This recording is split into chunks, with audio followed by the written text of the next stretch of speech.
The inside story on the issues that affect you and your community. This is Local 12 Newsmakers. Good morning and welcome to Local 12 Newsmakers. Across the region this fall, local and national races are being contested around issues defined by the Tea Party movement. The 28th District of the Ohio House of Representatives is economically and socially a very diverse district, stretching across the northern part of Hamilton County, from Forest Park to Montgomery, from Arlington Heights to Sharonville. Unlike many districts, the 28th has long been a hotly contested district that can move back and forth between Democrats and Republicans. I am joined this morning by Connie Pillich, the Democratic incumbent in the 28th District. Ms. Pillich is a Democrat completing her first term as a member of the Ohio House. She is an attorney who heads her own firm. Before going to law school and starting her family, Ms. Pillich served in the United States Air Force. And Mike Wilson, the Republican nominee in the 28th District. Mr. Wilson is a technical services manager for a local IT company and is one of the founders of the Cincinnati Tea Party. This is his first run for public office. In both cases, welcome back to Newsmakers. Very good to see you. Good morning. Thanks for having us. Good morning. Connie, let's begin. You've been in office. This is the end of your first term. What do you think you've accomplished? What have been the priorities that you've gone after and that you think you've accomplished? Well, veterans has always been one of my top priorities. You know, people who go to war for us and fight for us, risk our lives for us, really deserve our support. I introduced the Veterans Bonus, which voters overwhelmingly approved to reward those returning from Afghanistan and Iraq. I sponsored bills to help veterans transition to and from active duty, and especially to support their families. This is certainly one of the things I've been working on. On that Veterans Bonus, I was talking to a veteran who was saying that if you come back, you get the Veterans Bonus, that then gets counted as income on your federal taxes. Is that correct? Is that your understanding? No, that's not correct. It is exempt from both Ohio and federal income taxes. So the vet gets to keep 100% of it. I'll have to put you in touch with this person then, because he's not happy at the moment. So, Mike, let's shift over to you. You're challenging. You're taking a look at your website. You had a number of priorities that you would like to accomplish. One of those that you have there, it's your second one in your list, is phasing out the state income tax over the next 10 years. How would that happen? What would be the implications? Are you going to raise taxes in other places to supplement that income, replace that revenue, or do you cut programs? No, well, I think the first thing you have to do is ensure that we have economic growth here in Ohio, which is why my top priority is trying to get jobs back on track here in the state. We have one of the worst business and tax climates in the country, fourth worst according to the Nonpartisan Tax Foundation. So for me, I think the number one thing we have to do is to try to get ourselves back on track, because when you do that, revenue comes up. What I'd like to do is what Governor Daniels did very successfully in Indiana, when times were good. When tax revenues came up, they held down the rate of growth in government. They didn't go back and cut spending radically. They went ahead and they kept the rate of growth below inflation, and as tax revenues came in, they built up their rainy day fund and they returned some of that to the voters in terms of tax cuts. And I think that if we follow that program over time, we have the ability to phase it out. You're talking about complete phase out of the income tax in the state, though. Yeah, but again, that's as tax revenues are coming up. This shouldn't, if we do this right, result in a net overall tax, or it shouldn't end up as a net overall tax revenue. You see the revenue is still coming into the state. Connie, Absolutely. What do you think about that? Well, phasing out the state income tax would eliminate over 40% of our state's revenue, and that would not only be irresponsible, it would be destructive. It would cost the schools in my district alone over $38 million a year. There's a bill in the House that was proposed to do this, House Bill 400.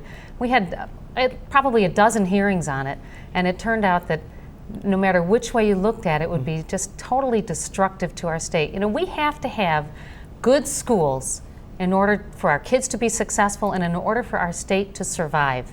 No business is going to come here if our schools are just cast by the wayside like that. Not only will this destroy our schools, it's going to have broad implications, terribly destructive effects on our veteran services, our police and fire, local governments. Everything's going to be tossed aside no one's going to want to start a business here. Mike, what do you say to that? Okay, well, the bill that Representative Pillich is referring to is very interesting because that doesn't address spending at all. All that did was change the tax code and phase out the income tax levels over time. So I think we're talking about hypothetical effects, and under what I'd like to accomplish. Okay, again, we do this as tax revenue comes up. It's not something that we're going through and taking out huge chunks of the state budget. As tax revenue comes up, what would be the source of that revenue? What other taxes would then be feeding and replacing okay, well, that income tax? States like Tennessee and Florida have done quite well without having a state income tax, and they're actually much more competitive with us in terms of attracting business and attracting people for that reason. They have sales tax instead. And I think what you do at that point is you shift the tax burden over time. This isn't going through and taking enormous cuts to the budget, and I think that's a complete distortion. What we have to do, though, is we do have to make our tax code friendlier for businesses if we want businesses to come here and create jobs. So sales taxes versus income taxes. Absolutely. What do you think about that? Well, first of all, sales tax increasing, that would be very regressive, and I think there'd be a lot of people, probably some of the members of his party, would be very upset about that. But let's talk a little bit about Florida. They have a higher unemployment rate than in Ohio. They have a higher sales tax rate. They have an industry that's based on tourism. That's one of the reasons they're suffering so much. People are moving from Florida to Ohio to get jobs. I just talked to a constituent the other day who said his son finally found a job here in Ohio. And you know, when I hear the talk about the business tax climate, in 2005, we eliminated the corporate franchise tax. It's gone. There's no corporate income tax in Ohio. We eliminated the tangible personal property tax. It's gone. We're one of just a couple states that doesn't do that. These decisions that the Republican legislature made were based on input from the Society of CPAs, from the Chamber of Commerce. The business people said, this is what we need. This is the tax structure we need. And I think it's working. Site Selection magazine says Ohio has the 4th best place for a business to locate. The Center for Entrepreneurship and Small Business loves Ohio. These are the things we need to be doing. We need to keep that framework in place. Mike, one of the big areas of interest, and you've already mentioned it, is job creation. Mm-hmm. Now, there's a lot, government's only one piece of that, and maybe actually a small piece, but what do you think the role of government is in attracting, stimulating jobs? Okay, I think it comes down to having an environment that is business friendly. And as much as we'd like to talk about those reforms in 2005, you know, those taxes were replaced with a commercial activity tax, which is actually, you know, a tax on revenue, not on profit. So regardless of whether or not a business makes a profit, they're getting taxed on the overall revenue that they bring in. So, I mean, I think that's something that maybe have been an improvement over what we had before, but it hasn't fixed the problem because the proof's in the pudding. Since 2006, this recession has hit us harder than it has other states. We've lost 400,000 jobs. We've seen venerable Ohio companies like NCR or U.S. Planning Card and Norwood not destroy jobs or not move overseas, but move to Georgia and Kentucky, respectively. And they did that to get away from Ohio's tax climate. Honda was choosing to locate a plant here in America, and they picked Indiana over Ohio. So I think it's reaching out for businesses and looking at them as partners. But isn't that frequently, you know, states get into these bidding wars of who can give the most tax benefits, you know, to get a new plant there or to retain a plant once it announces that it's going to move. So, and then people are upset that you've given away so much. I mean, that is just a part of the nature of the beast out there. Well, that's going to happen, but obviously we're going in and we're trying to compete in those battles and they're losing. But the fact that states do try to compete like that tells me that competition does matter, that those environment does matter. And if we have to offer tax cuts or tax incentives to keep people here in the state, then that means the taxes are probably too high across the board. Well, here's what I think we need to be doing. We need to target industries that are the high-tech and growth industries. Those are the businesses that'll come back here for the long term. We can no longer rely on the Rust Belt industries that supported Ohio for decades. Those are gone. They're going to stay gone. We have to move into the knowledge-based economy. That means we have to have an excellent education system. That's why I supported the education overhaul bill that propelled Ohio's public school system to the top spot in the Midwest, 5th in the nation. We've got to do that. Businesses need an educated and stable workforce. We also need to make sure we support our infrastructure. People come to Ohio because everything moves through Ohio. We have great infrastructure. We have the potential to improve it. But we also need to give those incentives, such as the high-tech growth industries incentives, new markets, job creation. Very simple question before I let Mike respond to that. Part of that was the third frontier, which passed. Voters have passed it. Did you support the third frontier? Did you vote for the third frontier? I supported it in the legislature. I voted for it personally on the ballot. Okay. Mike, first off on the third frontier, do you support a program like that? No, I would have voted against it, and I did vote against it at the ballot. And the reason why is that, let's call it what it is. It's corporate welfare. We're taking money and we're giving it to businesses in order to expect them to create jobs. What we've seen with the stimulus program, both here in America and across the world, is that economic stimulus from government doesn't work. What helps is creating an environment that allows business to thrive, not trying to pick winners and losers. Okay, the free market, free enterprise does a much better job of picking winners and losers than government handouts ever will. And so what we do at that point is we actually end up burdening our taxpayers and making our business climate overall worse because we're wasting money on things. We'll end up creating a few jobs, absolutely, but at what cost?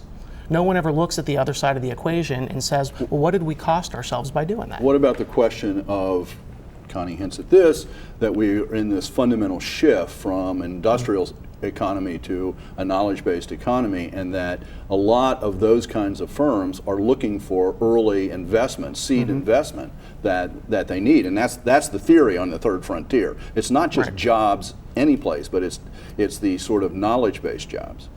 You're still opposed? Well, no. Again, I don't think government does a good job of picking winners and losers. There's plenty of venture capital available if you have a business model that's successful. Now, maybe not as much during this economic downturn that we have, but if we create an environment that's business friendly and not continue to make the problem worse, it's going to correct itself over time.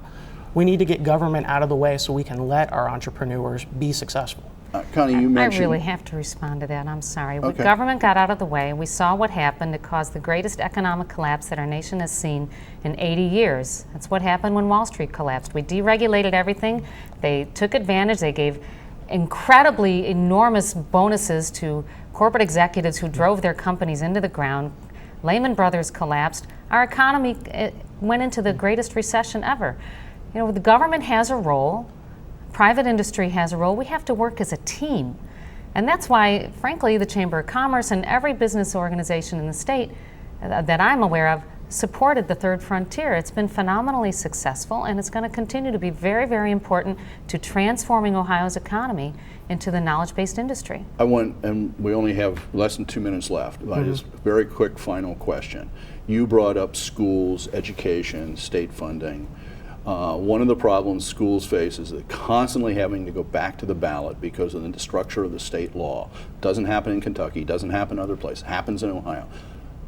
Do you favor any sort of change in the way the state of Ohio supports public education? Well, actually, yes, I do. Now, we did pass the Education Overhaul Reform Bill last year, which retooled the funding formula, so we are now a constitutionally funded state. But that doesn't, and it will help my districts quite a bit, but it doesn't solve all the problems. We still have this gaping hole left to us by Governor Taft and 14 years of Republican rule when they phased out the personal property tax. I've introduced House Bill 516 to fill that hole. Mike, on the funding of schools. I think it's tremendously important that we fund public schools, and unfortunately the changes that were made in House Bill 1 last year, the evidence-based model, actually affected the districts the school districts that are in House District 28 negatively. So Sycamore, Wyoming, and Princeton are schools that have been adversely impacted by that, and then also the changes to the tangible personal property tax from 2005. And so I think it's wonderful that Representative Pillich introduced House Bill 516 to try to fix some of that stuff, but unfortunately this wasn't introduced till May 24th and has very little chance of actually passing in this General Assembly. So I think that's something that we probably agree on, that this is something that does need to be fixed, and I think I would certainly commit to that, and I would think Representative Pillich would as well, that we'll try to fix that regardless of who ends up winning this year. Yeah, my schools will get an additional $20 million a year from House Bill 1. We're out of time right now. Thank you for being here this morning. This is one of the closest races in the area. We're going to follow this right to November the 2nd, the night. So thank you very much. And great being with you as always. Thank you. Thanks, Dan. Stay tuned. After the break, a look at one of the local school tax levy proposals.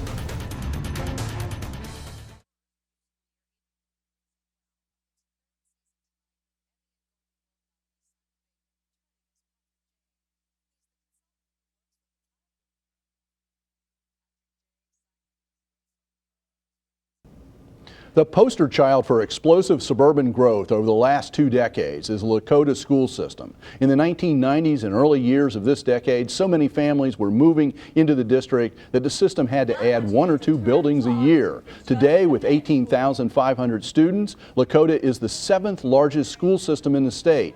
Now the growth has slowed, home values are depressed, and passing operating levies has become a challenge. What will appear as Issue 2 on the Butler County ballot asks voters for an emergency tax levy for the next 10 years. What makes it an emergency levy is that it's not permanent. And that levy is for 7.9 mills and will cost a homeowner $242 for every $100,000 of valuation in their homes. That magical $100,000 home, I'm not sure really exists out in Lakota. In May, Lakota voters soundly defeated a levy proposal 62 to 38%. That proposal called for a phased levy that would have raised 6.9 mills in 2011-2012 and an additional 4.9 mills on a continuing basis. To discuss the new proposal, Issue 2, I am joined this morning by Lakota Superintendent Michael Taylor, who is a graduate of Lakota schools and has been a teacher and administrator before being named superintendent about 4 years ago, and the Assistant Treasurer, John Wilkinson, who is with Lakota. How long have you been there, John? 4 months. 4 months? 4 months. Oh, okay. Well, not as long. Not as long. Not as long. No. Not as long as Mike. Okay. Right.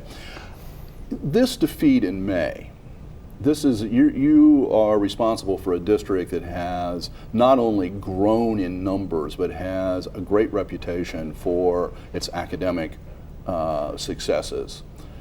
The defeat in May was not only large, but stunning. What have you done to respond to that defeat? Well, I think there's a couple things that we've done.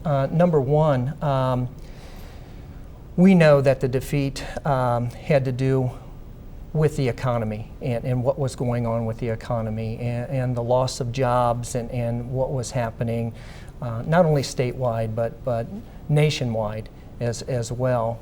I think a couple things that we've done is that we've tried to get our message out so that people truly understand the situation that Lakota is faced with, that there has been significant changes with the state, with state mandates as well as state funding that has impacted Lakota in a very negative way. And what has compounded the issue for a school district like Lakota is that we have been growing.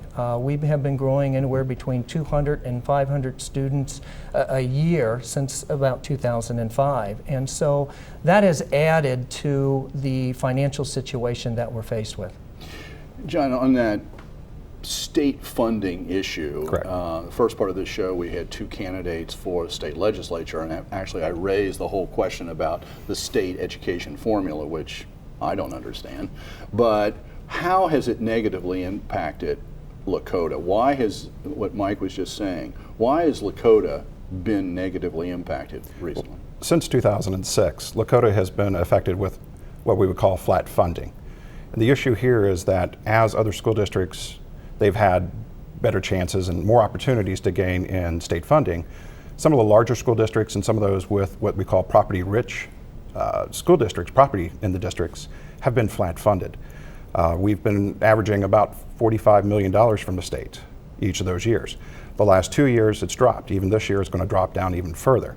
To what level? About 41 okay. this year, and next year we're planning on even greater drop down to 39 million. So one of the things that we've looked at is not only just the funding from the state, but other areas that have affected Lakota as well. We've had 3 different changes in the funding formulas that come from the state and or property taxes, tangible personal property being one. Those have negatively affected the cash flow into Lakota, just as it has with other school districts in the state of Ohio.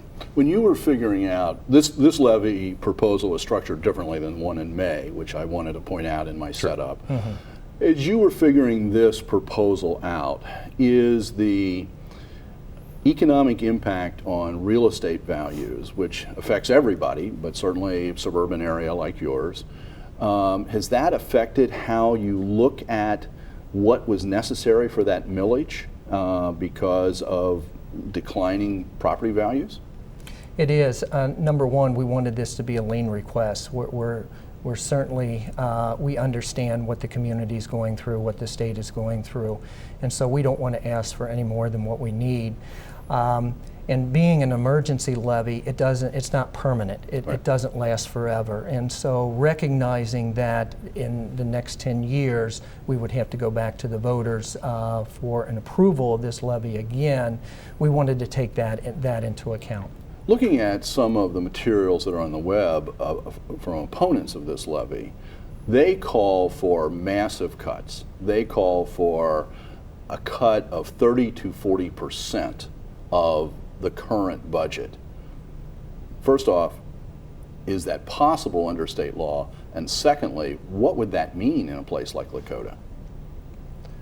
It would certainly mean that it would devastate the school district. It would certainly dismantle the type of school system that we have right now. Your other question, whether or not is it possible, I don't believe that it's possible to make those types of cuts.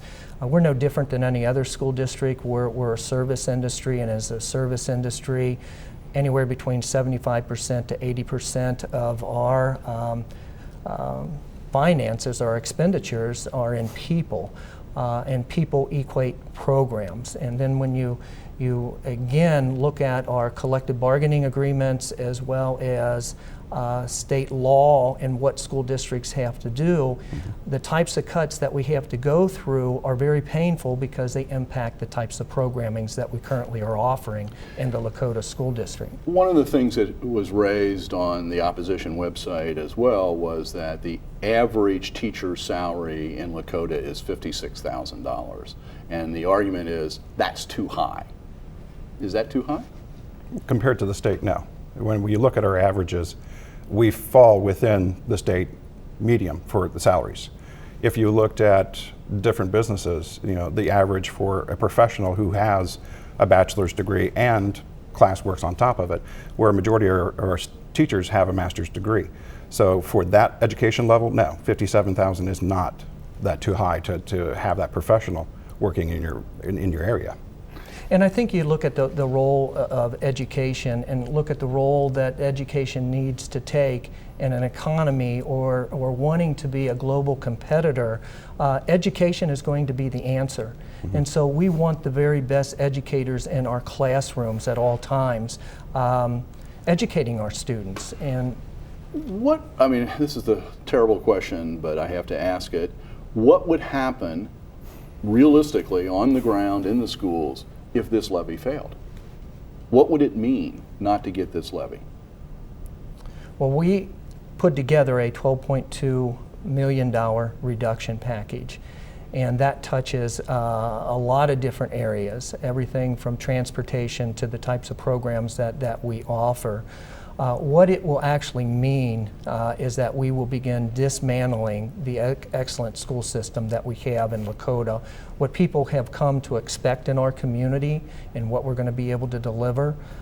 Certainly an increase in class size, but also the types of programs both at the elementary level as well as the secondary level that we would be able to offer. We would be going towards a state minimum type of school district. What would you say about that? Well, it's not so much everything that you look at. When you walk in day one, the class sizes are going to be bigger, but it's your technology is going to be less. We're not going to be able to advance ourselves for the technology that the students are going to need to move forward in this global economy. Textbooks are going to be longer between the dates that we replace them. So again, information is not going to be up to date, and the students aren't going to have that ability. So when they leave Lakota and go to a university, they may be behind the 8 ball, as it was, in their education. And so this is something that people need to understand, is that we're affecting that next generation who's going to be fighting for jobs in a global economy. Mike, you mentioned transportation before. Are you supplying transportation? You're in a district that is very large and very scattered, so people have to, as buses are essential to getting people. Are you providing bus service at state minimum, state demands now, or are you providing more bus service than the state demands? Right now we are providing more service than the state demands. But one of the things, since our levy defeat, we have reduced our transportation by over $1 million. And one of the ways in which we did that is that there was a number of school buildings that we looked at that actually became walking schools. And so we were able to actually remove buses from our operating system. Again, Lakota at one point in time had been a very rural school district, and transporting each and every child was really the norm.